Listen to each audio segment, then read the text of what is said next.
Bueno, pues vamos a proseguir.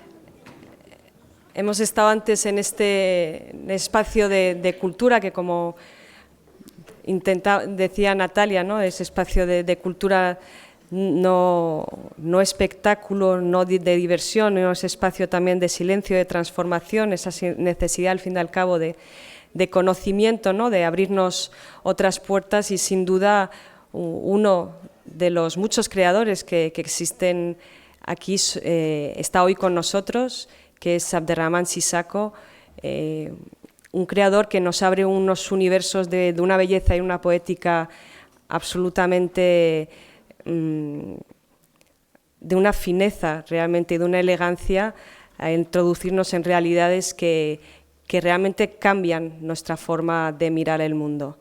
A él le hemos pedido, bajo esa frase de Camus que dice así: vivir es no resignarse. Sin duda, la obra creativa de Abderrahmane está en esa línea, y por eso es un honor darle la bienvenida aquí en San Luis. Abderrahmane.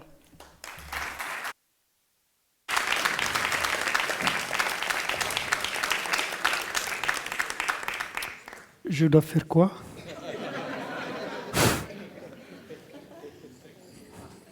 Bon. Et d'abord, merci de me donner l'occasion de découvrir ces rencontres. Je voulais particulièrement remercier Miguel Moratinos, qui a été pour moi le déclencheur du désir d'être là. Et c'est important. Et ce désir a été possible parce qu'il est allé à la rencontre aussi. Je pense que le fait qu'on s'est rencontrés en Mauritanie et que je suis là aujourd'hui, ça veut dire que les rencontres sont fondamentales et plus que jamais. Et que c'est comme ça aussi qu'on partage mieux les choses. Et je voulais remercier Sandra pour sa façon très intelligente aussi de convaincre et d'accompagner quelqu'un à venir ici. Et une façon douce et pression à la fois, je crois que, qui fait que je suis là. Donc merci pour ce travail. Et bon, moi, on me met dans une position, dans une façon de faire qui n'est vraiment pas mon métier. Et de parler, de dire des choses. Je crois que la chose la plus importante et fondamentale que j'apprends en étant ici, c'est de vous avoir écouté ce matin, et tous ceux qui ont intervenu. Pour moi, c'est très très riche. Et donc c'est justement pendant ce moment de silence de moi que j'apprends. Et donc, en ayant la parole, en me donnant la parole, je pense aussi à ce proverbe congolais qui dit que lorsqu'on vous donne la parole, ayez pitié de ceux qui vous écoutent. Donc, je ne vous envie pas, en quelque sorte. Et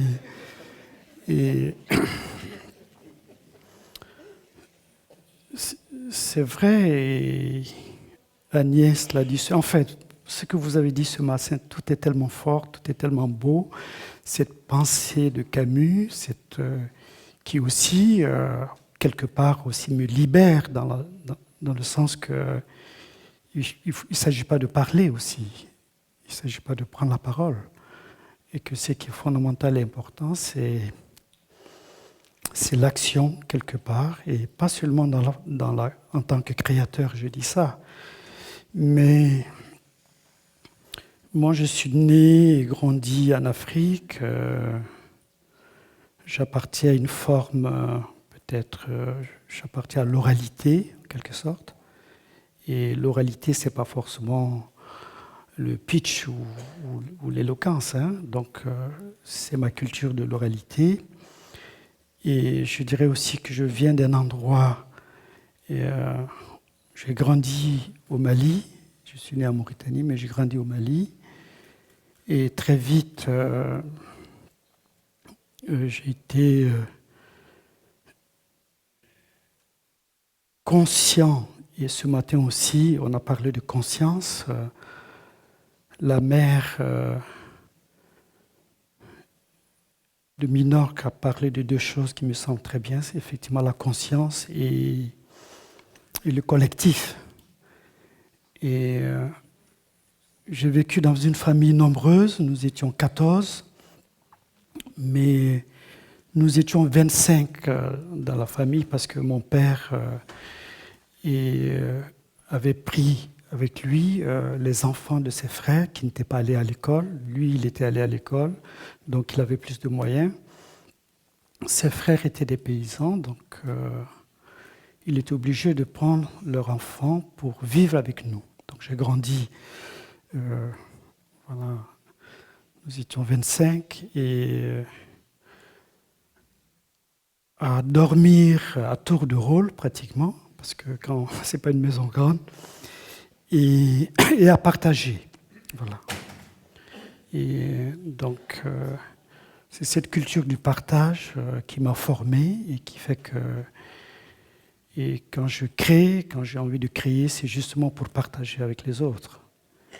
Et partager et créer, c'est pas forcément avoir raison.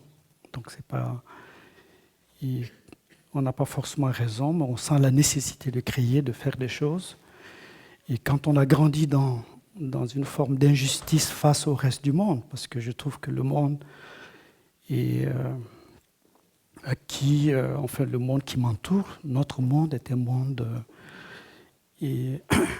où certains ont dominé d'autres, et c'est un monde qui ne partage pas beaucoup, et donc qui déséquilibre les choses, forcément. Et j'ai fait un film qui s'appelle Bamako. Pourquoi ? Parce que Bamako est un procès imaginé qui se passe dans la cour de mon père, où j'ai fait venir des vrais juges, des vrais avocats, et face à un public témoin qui sont des gens, parfois des déflatés, des chômeurs. Et j'ai utilisé l'art pour inventer un procès qui est impossible. C'est-à-dire, porter plainte contre la Banque mondiale ou le FMI n'est pas possible. Ce sont des institutions qui ont été créées pour dominer l'autre et qu'aucun État, aucune structure ne peut se plaindre contre ces institutions. Et un système de développement qui est imposé, qui a été imposé à des pays comme le nôtre, et par le FMI et la Banque mondiale, qu'on appelle l'ajustement structurel. C'est un système qui, en résumé, disait à peu près l'État ne doit pas s'occuper de la culture, ce n'est pas son rôle. Donc on ferme les théâtres, on ferme les cinémas. Et le rôle de l'État, ce n'est pas forcément l'éducation. Donc on réduit le nombre d'enseignants. Et quand j'étais enfant, nous étions entre 70 et 90 dans une classe. Donc parce que l'éducation n'était pas soutenue, etc., par ce qui a été imposé par l'ajustement structurel. Et cet ajustement structurel a appauvri les peuples, les pays. Malgré cela, on ne peut pas se plaindre contre ce système qui est imposé. Voilà. Ce n'est pas possible. Et donc, face à cette injustice, moi, j'ai inventé ce procès. Je pense que c'est le rôle de l'art aussi. Et pour dire que si nous ne pouvons pas changer les choses, et au moins nous sommes conscients des choses. Voilà. cela a été dit aussi ici par la pensée de Camus. Voilà, que toutes les générations veulent changer, mais ne changeront pas. Mais pour moi, faire Bamako, c'était une façon de montrer que, au moins, nous savons, voilà, ce qui se passe et comment on est dans cette situation. Donc la conscience, encore une fois. Et justement, c'était assez... Et moi, j'ai été invité à Washington et pour présenter Bamako et au FMI. Donc je ne suis pas allé parce que et je serais face à une salle d'économistes et beaucoup de gens et qui allaient me mettre dans une position de contradiction et sans savoir que je ne cherche pas à avoir raison. C'est ça. Et je n'ai pas fait ce film pour ça. Donc, je reviens sur le monde aussi.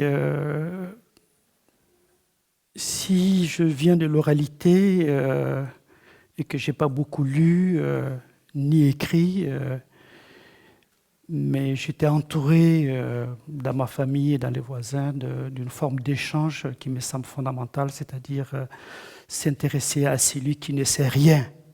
Voilà. Parce qu'il y a quand même une pensée dominante qui est parfois à travers, voilà, que ce soit l'écrit ou d'autres choses, on a petit à petit ignoré et des centaines de millions de gens qui ont aussi une identité, qui ont aussi une culture, qui ont des choses à donner à l'autre monde, à l'autre. Mais cet échange a très peu existé. C'est-à-dire que on parle souvent de l'Afrique, mais l'Afrique parle très peu d'elle-même ou n'est pas écoutée. Parce que la pensée dominante a conçu les choses de cette façon.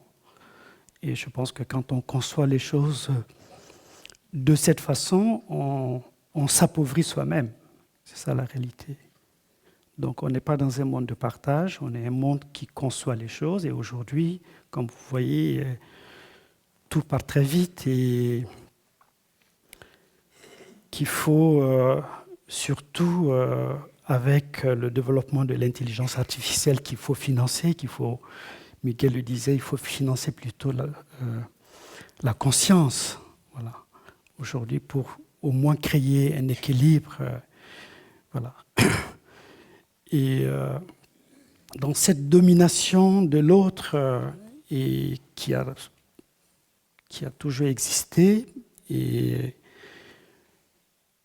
je sais que ce sont des choses pas faciles aussi. On se met dans une position où, et de façon intellectuelle, on crée un sentiment de culpabilité en accusant l'Occident ou l'Europe. Moi, c'est pas ça que je cherche du tout. Je crois qu'on est là justement pour parler et partager les choses.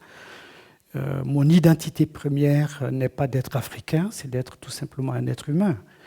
C'est ça qui m'intéresse, c'est ça qui me motive et c'est ce que je conçois comme valeur universelle, réelle.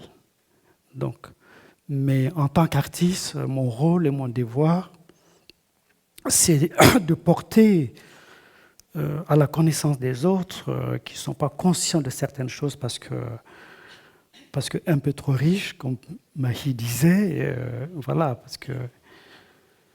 mais quand même de dire certaines choses. Et pas par la forme, pas par le cri, mais par la création.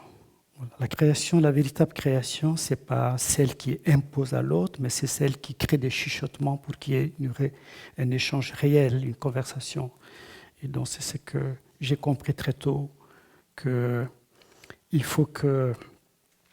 j'ai compris très tôt que je dois m'exprimer par l'art. Voilà. Et cet art que j'ai choisi, qui est le cinéma, par le visuel.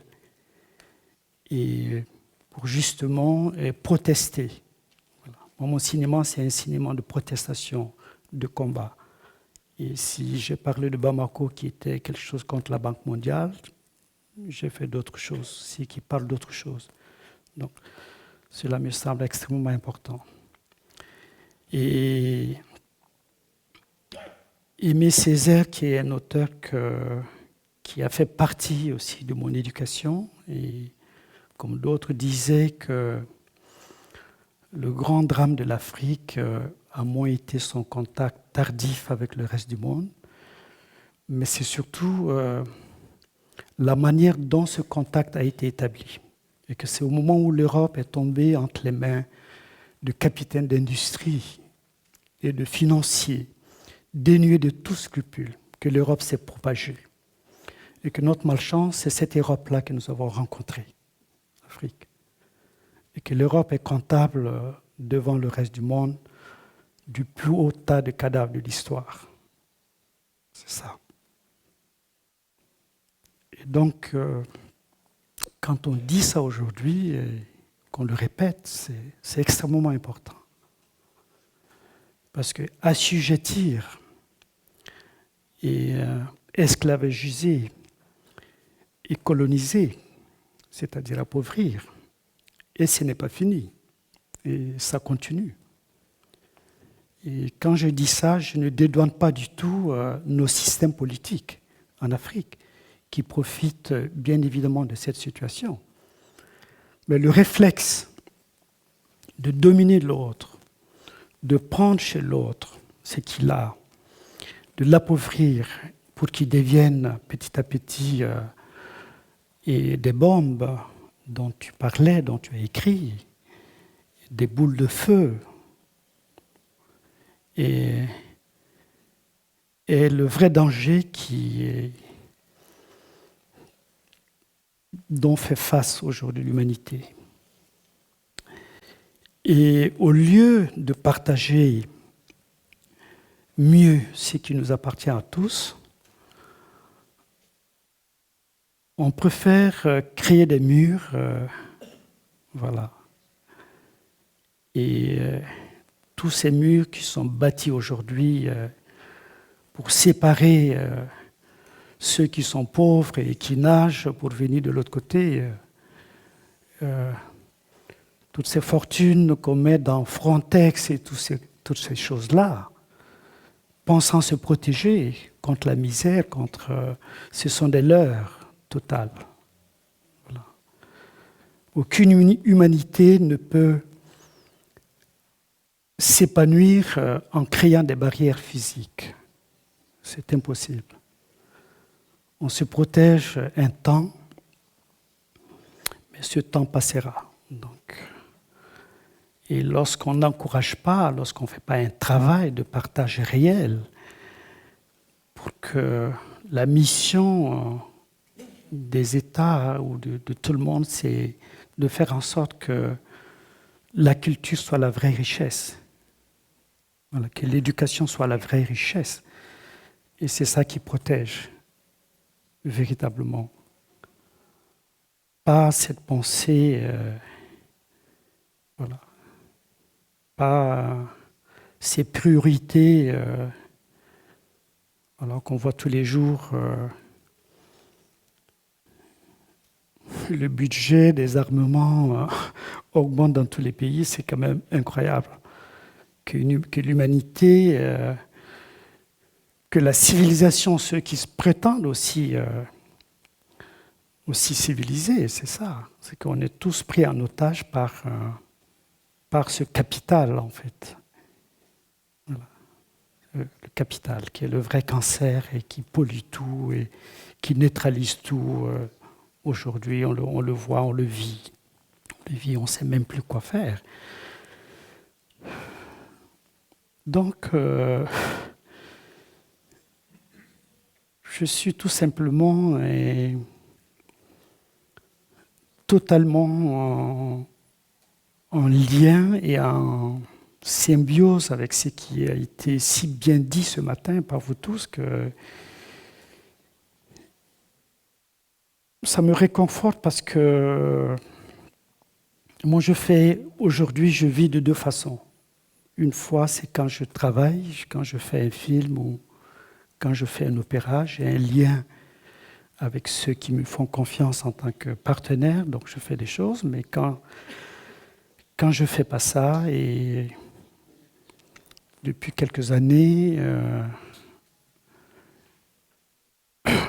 en Mauritanie, qui est un pays de désert que vous connaissez, et je me mobilise avec ma femme, mais aussi avec quelques personnes qui sont sensibles à ça, et nous protégeons 100 hectares d'acacias qui étaient en danger, qui étaient coupés pour faire du charbon par des gens, parce que pauvres aussi. Et voilà.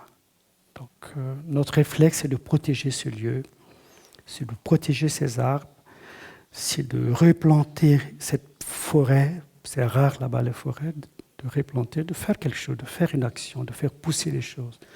Et que c'est vraiment dans l'action qu'on peut véritablement faire un don. Et il a été dit aussi, on a parlé de don, et Franck, voilà, que je ne connaissais pas, qui était là, et surtout dans sa réponse tout à l'heure à quelqu'un a parlé de la notion de don, en fait.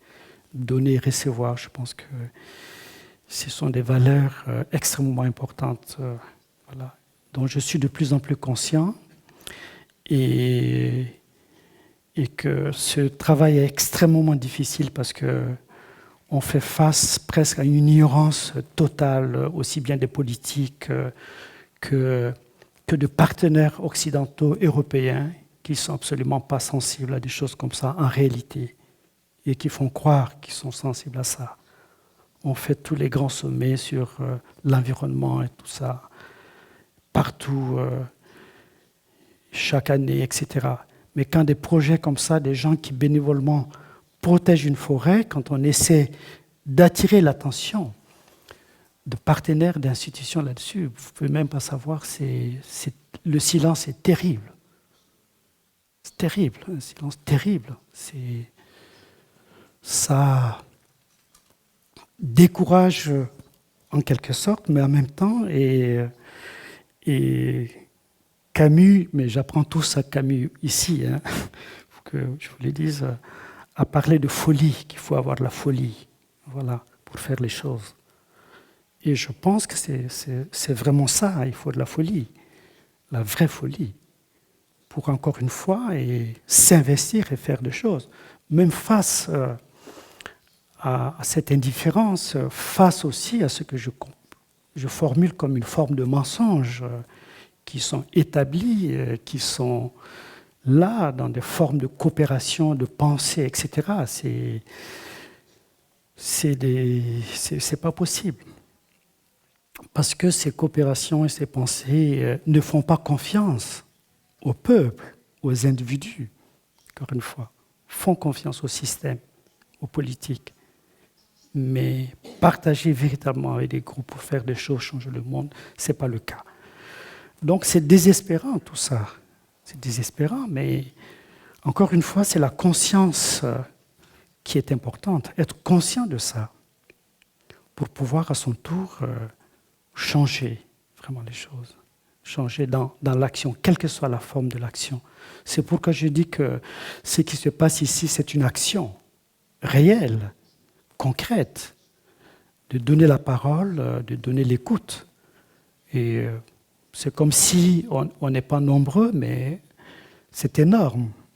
C'est énorme, quelqu'un qui quitte ici pour aller rentrer chez lui, échanger et garder ce feu, voilà, qui a été allumé, cette sorte de combustion que l'art, la poésie, l'écrit et les paroles peuvent vraiment installer chez quelqu'un, et qu'à partir de ce moment-là, on part, on partage et on ne lâche rien. Voilà. Merci.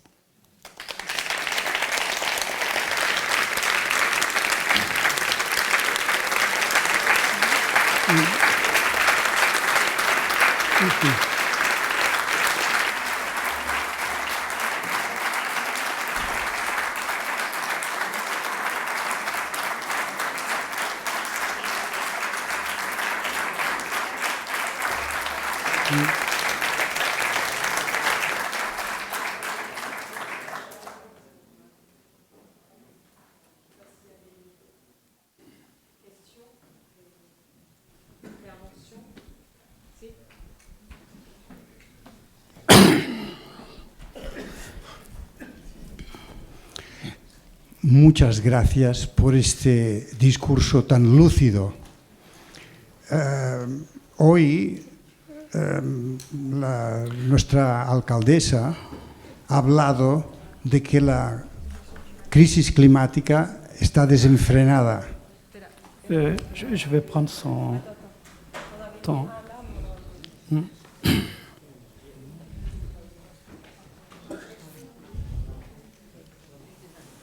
Francés, no me atrevo.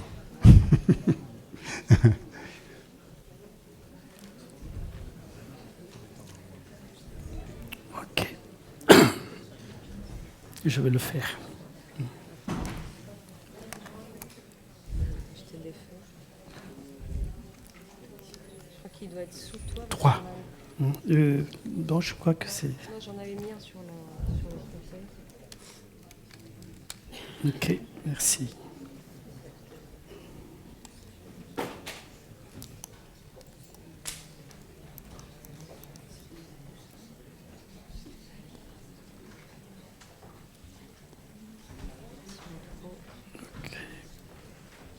Non.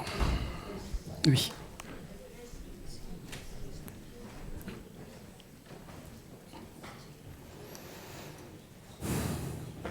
Oui. Buenos Merci. días. ¿Me escucha? Bonjour. Bonjour.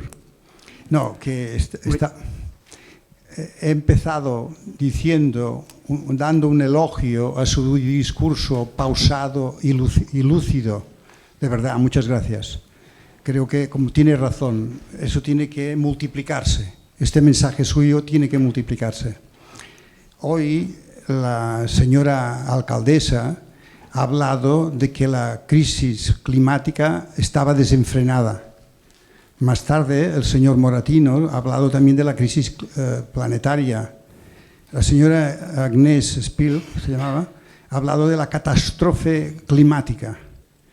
Pregunta, ¿nos deberíamos permitir tener un poco de miedo? ¿Tiene miedo, señor Abderrahmane Sissako?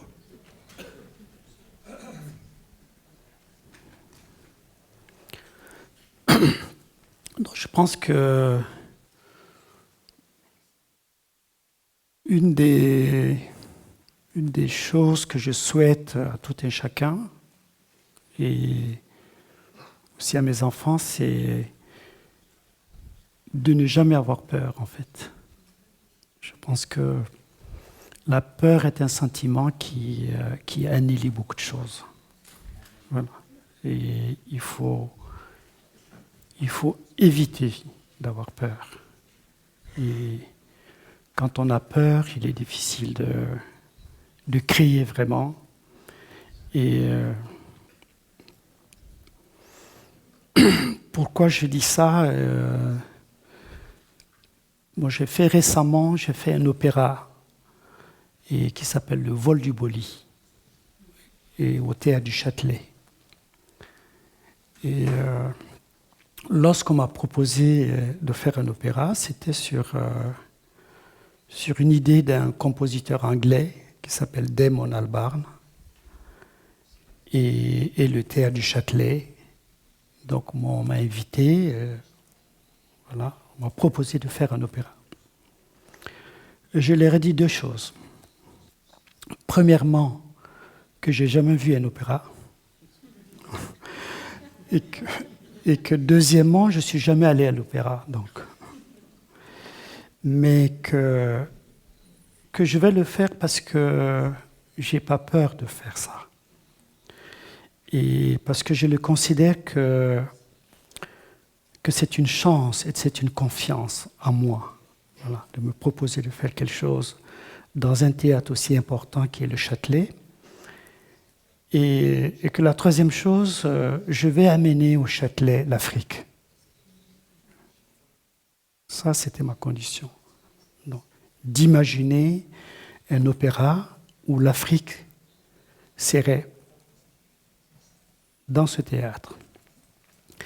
Et à la directrice du théâtre qui était là, à ce dîner, et je lui ai dit une phrase qui était toute simple. J'ai dit, moi je vais amener Samba Diallo sur la scène.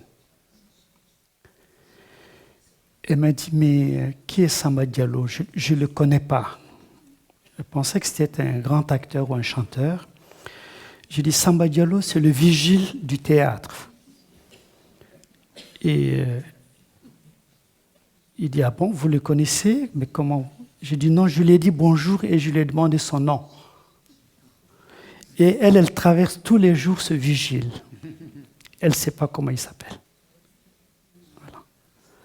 Et donc, c'est pourquoi j'ai dit, je vais amener Samba sur la scène. C'est-à-dire l'anonyme. C'était ça le sens. Voilà. Et donc, j'ai pas peur. J'ai pas peur dans le sens que, ni dans mon travail, mais aussi, je suis inquiet. Très inquiet. Et parce que je vois que le mensonge prime sur tout. C'est ça.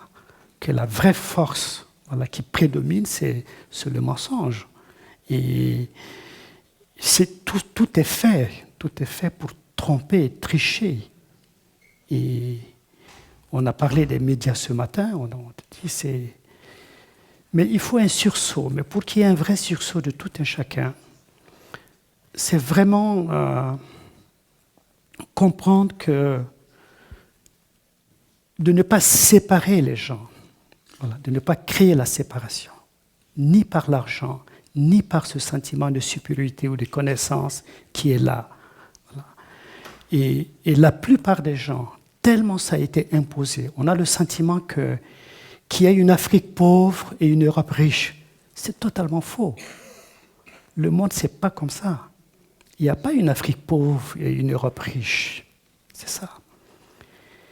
Et il n'y a pas une Afrique qui a besoin d'aide non plus. Ce n'est pas ça la réalité.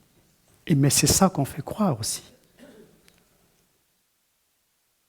Et le grand drame de ce continent, c'est que l'Afrique n'est pas pauvre. Elle est victime de ses richesses. C'est ça la réalité. C'est pourquoi je disais qu'on n'est pas dans un monde qui est vraiment en train de partager. Et donc c'est vrai quand on voit ce qui se passe aujourd'hui, surtout autour de l'environnement. Je vais vous citer mon petit exemple, voilà, de petite forêt. Mais cette petite forêt d'acacia, c'est beaucoup dans un pays comme le mien.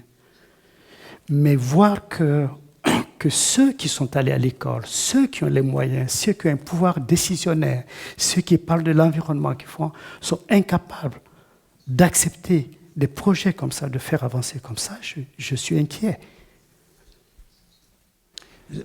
Permítame, yo soy un médico retirado y abuelo asustado. Y parto de la base, por mi experiencia médica, que cuando a alguien le dicen tienes un cáncer, este diagnóstico infausto provoca en aquella persona una necesidad de cambio. Voy a cambiar la manera de vivir, a ver si puedo hacer algo, a ver si me puedo curar. ¿Por qué no aceptamos que el planeta tiene un cáncer y que deberíamos cambiar la manera de vivir para a ver si conseguimos curar al planeta y a nosotros mismos? Gracias. Bon, je suis pas, comment dire, je ne saurais pas répondre vraiment de façon intellectuelle ou à cette question, mais voilà, je ne saurais pas vraiment répondre. Je pense tout simplement qu'on a petit à petit, tout est fait pour transformer l'homme. Et encore une fois, et je reviens à Camus qui parlait du bonheur. Voilà, j'ai appris ça aujourd'hui aussi. Et quand on définit le bonheur, on ne l'aura jamais. C'est ça. Mais on a fait en sorte que le bonheur se définisse. Voilà, on crée des images, on crée des formes, tout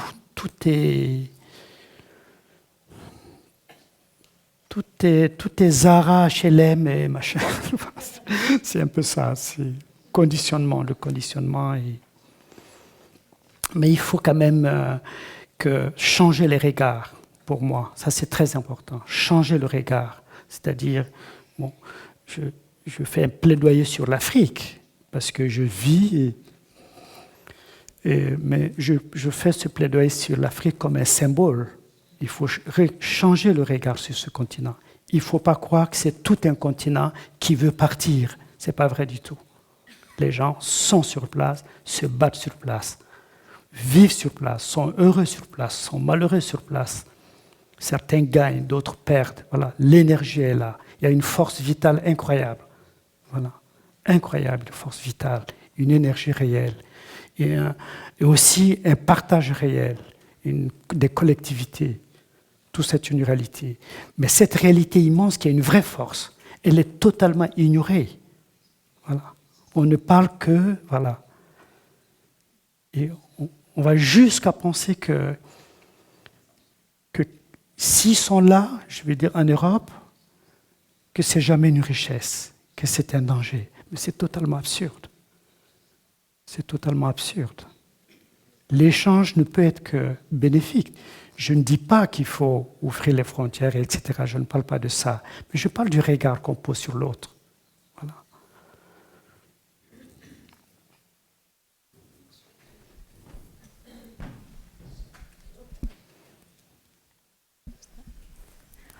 Buenos días, Abderrahmán. Espera que tengo el traductor. Lo primero, agradecer. Cuando comenzaste tu exposición, para mí fue muy revelador cómo agradeciste cómo te había llegado la invitación, cómo te habían acompañado para aceptar la invitación de una manera inteligente y suave. Ya eso fue para mí un aprendizaje, el también aprender o darme cuenta de que el agradecimiento puede venir desde muchas maneras. Y esto cobró más sentido cuando comentaste que rechazaste la invitación a ir a hablar con la gente del Banco Mundial. Tengo muchas cosas en la cabeza, justamente estoy hilando todo lo que se ha venido hablando durante esta mañana, y una de las cosas que creo que han salido muchas palabras muy importantes, pero creo que no ha salido la palabra privilegio. Y justamente tú lo que has comentado, lo que has compartido con nosotros, me hace pensar en nuestro propio privilegio, que nosotros, como sociedad europea, en el día de hoy no hemos todavía hablado del privilegio que tenemos. Es complicado reconocerse privilegiado y ser responsable también de este privilegio. Y yo vengo de vivir en América Latina y gracias por ayudarme a pensar con tus palabras, porque cuando has hablado de que no hay nada que hacer contra el Banco Mundial, contra las políticas del Banco Mundial, he pensado automáticamente en nuestro privilegio y el privilegio que es para nosotros mantener el silencio, ser cómplices de alguna manera, de saber todas las políticas del Banco Mundial y del Fondo Monetario Internacional y permitirnos desde nuestro privilegio justamente no estar de manera activa todo el tiempo poniendo en cuestión en todos aquellos lugares donde podamos y en todos los ámbitos donde podamos discutir la injusticia justamente de estas políticas. Más que nunca cuando el propio Fondo Monetario Internacional reconoce que sus políticas y sus programas y sus recetas fallan y son que fallan, que no están bien. Nosotros somos cómplices desde nuestro privilegio y era un poquito la reflexión. Pero también creo que, y esto no sé si Abderrahmán es para ti o es para todas nosotras, la sensación de pensar también que tenemos una especie de blindaje, no los muros físicos, físicos, el Frontex o todo lo que comentaste, pero tenemos también un muro mental que nos hace pensar que todo lo que pasa en otros países no nos va a llegar a nosotros. Ahora la guerra es importante porque la guerra nos pasa a nosotros, cuando la guerra siempre está en otros lugares. Y cuando yo volví de vivir en América Latina, durante una época en la que había movimientos populares, aquí se ha utilizado la palabra populismo y a mí también es algo que me sorprende al volver a Europa sobre la idea del populismo como el lenguaje, como cómo se entiende el populismo. Ha habido muchas luchas para cambiar también las narrativas con los fondos buitres, y hay luchas políticas en las que se han conseguido cosas, como por ejemplo reconocer que las deudas, bueno, que los fondos buitres son grandes, bueno, pues que pueden destrozar un país básicamente, ¿no? Y aquí se ha hablado de medios críticos. Creo que los medios de comunicación no van en esa línea. Creo que todos somos un poco responsables de pensar o de permitir que reflexiones que hay en otros países, en otros continentes, no nos llegan a nosotros, ¿no? Entonces te agradezco que hayas aceptado la invitación para podernos traer todas estas reflexiones. Y bueno, básicamente eso. Y otra cosa que me hiciste pensar es que esta idea de alegría, de tener la alegría, también, y el positivismo también tiene que ver, en la política también tiene que estar presente. Una persona que hace política tiene que ser optimista, como dices que eres tú, bueno, no sé si optimista, pero que por lo menos no te permites tener miedo desde tu creación. Simplemente eso, no sé si quieres reflexionar sobre ello. Gracias. Hola. Merci. Buenos días. Quería preguntarle, ¿no le parece un error haber desaprovechado la oportunidad de mostrar al Banco Mundial su cine? ¿Acaso no tiene, con el talento que tiene como cineasta, no piensa que mostrando su película en el Banco Mundial igual cambiaba la mentalidad y la forma de ver el mundo de esos economistas? Non, j'ai montré le film, sauf que je ne suis pas allé, en fait. Donc, le film a été vu, mais moi, je ne suis pas allé parce que je ne voulais pas être, comme je lui dis, dans un débat avec des économistes. Ce n'est pas ça l'objectif. Voilà.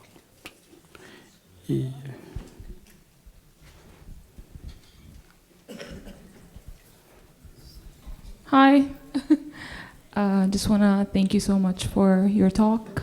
I completely agree with you in so many points.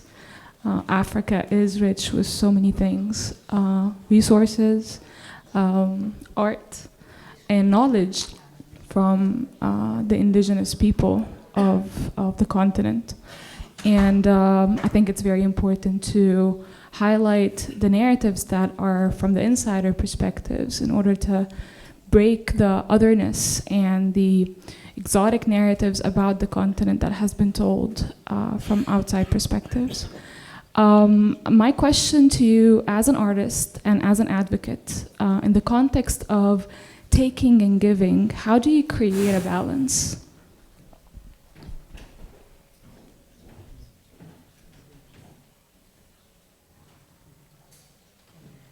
Bon, c'est difficile. Ouais. Non, je pense qu'il faut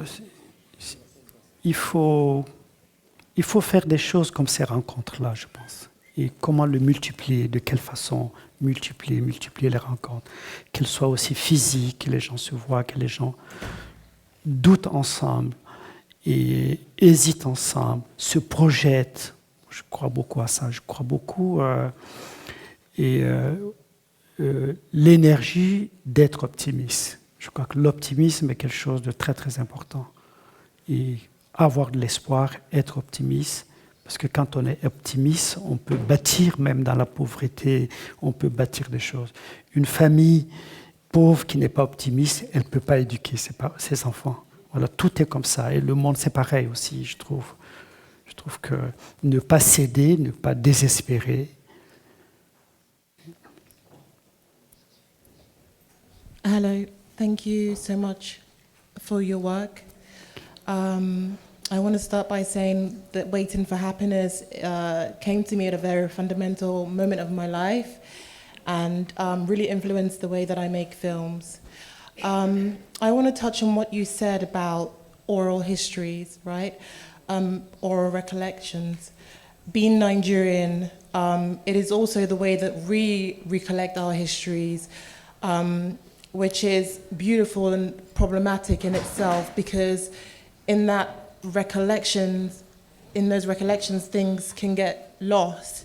There is no archival system that really works in Nigeria, and we rely on things being passed down orally to generations. I'm wondering, in your works, how do you play with fact and fiction? How do you make a dance between fact and fiction?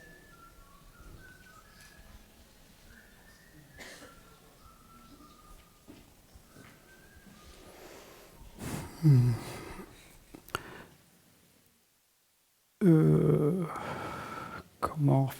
Alors, je vais commencer à expliquer un peu à dire un peu que dans ma façon de créer ou de faire des films, il y a quelque chose qui, pour moi, est très important pour un créateur, pour tout artiste, c'est de ne pas chercher loin, en fait, de chercher à côté de soi tout. Tout ce qu'on raconte, c'est à côté de soi.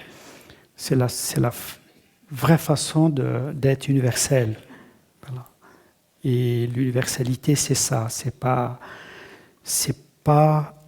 aller ressembler à l'autre, c'est pas s'adresser à l'autre qui est lointain ou se faire comprendre. Moi, premièrement, c'est vraiment de se raconter, voilà, ou de créer des personnages dans les films que nous faisons qui sont parce que ils ont un courage que j'ai pas. Moi, souvent mes personnages s'ils sont courageux, c'est parce que je le suis pas. Et donc, je les crée comme ça. Et aussi, j'ai des personnages voilà, qui me ressemblent par leur fragilité aussi. Donc, je ne cherche pas très loin, en fait. Donc, et ça, c'est très important. Ça, c'est très important.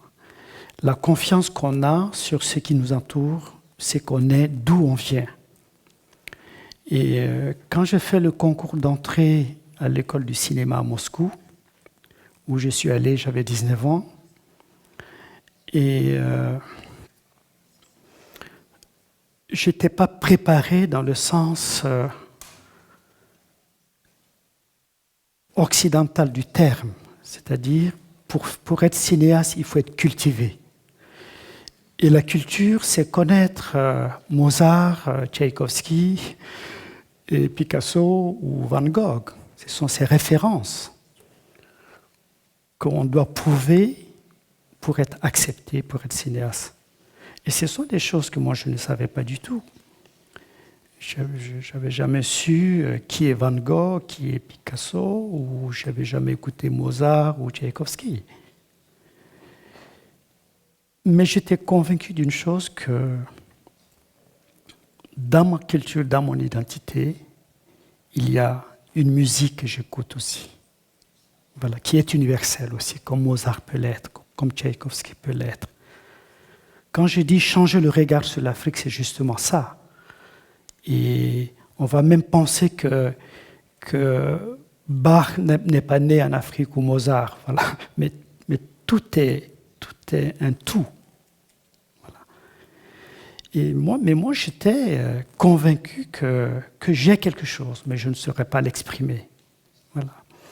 Et si je ne connaissais pas la peinture dans le sens des tableaux, j'ai grandi dans une cour où le linge sèche, et tantôt c'est un pain jaune-vert, après ça change, après c'est... Voilà.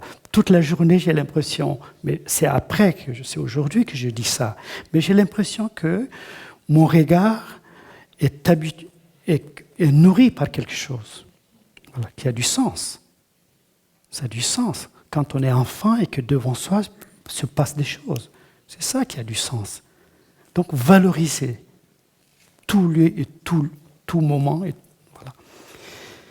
Mais c'est ça le vrai danger aujourd'hui, que la valorisation des choses, soit c'est une identité culturelle qui est prédominante, ou ce sont des lieux qui sont prédominants. On a fait en sorte que les capitales du monde, c'est 5. On va dire c'est Washington, c'est Barcelone, c'est Paris, c'est Londres. Voilà, que c'est ça le monde. Et Pékin, voilà, c'est ça. Mais le monde ne peut pas être défini comme ça. Mais on l'a défini comme ça. Et on l'impose comme ça. Et on nourrit les enfants comme ça. On les éduque comme ça dans les petites écoles. Ils grandissent comme ça. Ils ne grandissent pas avec une identité universelle. En disant, je suis espagnol, je suis finlandais, et j'ai ça, mais le Burkinabé, il a sa culture. où le Rwandais a sa culture, a des choses, et qu'on a des choses à partager. On a des choses à échanger. Moi, j'ai appris énormément quand j'étais à Moscou. Quand j'allais voir le ballet ou j'allais au théâtre, j'ai appris. J'ai rajouté ça à ma connaissance. Mais sauf que les gens avec qui j'étudiais, qui avaient ces connaissances, n'attendaient absolument rien de moi. Non. C'est-à-dire, je ne peux rien leur donner dans leur entendement. C'est ça qui est pauvre. Et c'est ça qui appauvrit notre humanité. C'est ça la réalité. Et donc, je ne sais pas si c'était la réponse, et elle est indirecte par rapport à votre question, mais je pense que ce qui est fondamental, c'est se définir riche, d'où qu'on vienne, qui que l'on soit, se définir riche, fort, et se définir aussi utile. Parce que si on pense que c'est les autres qui doivent changer les choses, rien ne peut changer. Donc, il faut que chacun se sente utile et fasse le changement.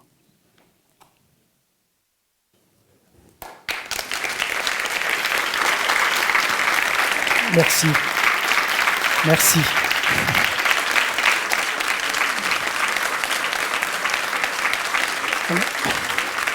Merci. Merci.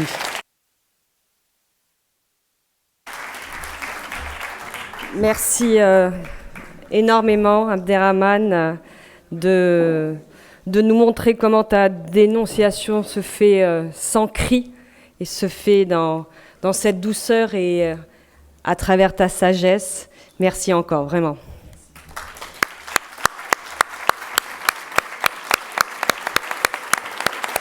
Bueno, pues nos vamos ahora a comer y volvemos a las 4, un poquito antes, para arrancar a las 4, ¿de acuerdo? Con Laura Fernández y con Antonio Muñoz Molina. Hasta ahora.